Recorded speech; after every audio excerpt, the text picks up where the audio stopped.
भगवान महाकालेश्वर की उज्जैनी में राजा चंद्रसेन का राज था।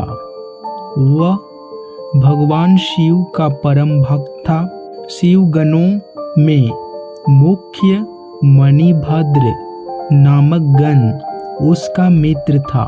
एक बार मणिभद्र ने राजा चंद्रसेन को एक अत्यंत तेजोमय चिंतामणि प्रदान की। चंद्रसेन ने इसे गले में धारण किया तो उसका प्रभामंडल तो जगमगा ही उठा। साथ ही दूरस्थ देशों में उसकी यश कीर्ति बढ़ने लगी। उस मणि को प्राप्त करने के लिए दूसरे राजाओं ने प्रयास आरंभ कर दिए। कुछ ने प्रत्यक्षता मांग की, कुछ ने विनती की। चूंकि वह राजा की अत्यंत प्रिय वस्तु थी, अतः राजा ने वह मणि किसी को नहीं दी।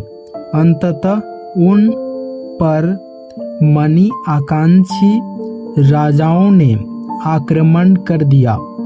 शिव भक्त चंद्रसेन भगवान महाकाल की शरण में जाकर ध्यान मग्न हो गया।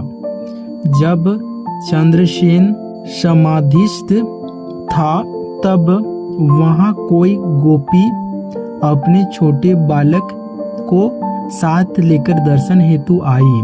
बालक की उम्र थी 5 वर्ष और गोपी विधवा थी। राजा चंद्रसेन को ध्यान मग्न देखकर बालक भी शिव की पूजा हेतु प्रेरित हुआ। वह कहीं से एक पाषाण ले आया और अपने घर के एकांत स्थल में बैठकर भक्ति भाव से शिवलिंग की पूजा करने लगा। कुछ देर पश्चात उसकी माता ने भोजन के लिए उसे बुलाया, किंतु वह नहीं आया। फिर बुलाया, वह फिर नहीं आया।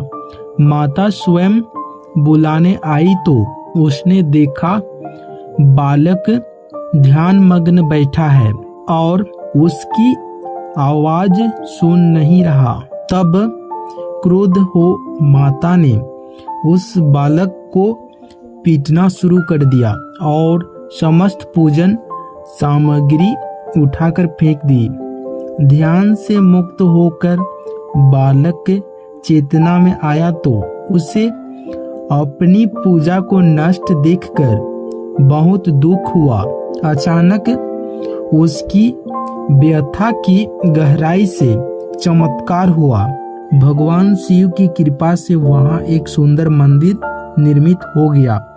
मंदिर के मध्य में दिव्य शिवलिंग विराजमान था एवं बालक द्वारा सज्जित पूजा यथावत थी। उसकी माता की तंद्रा भंग हुई तो वह भी आश्चर्यचकित हो गई।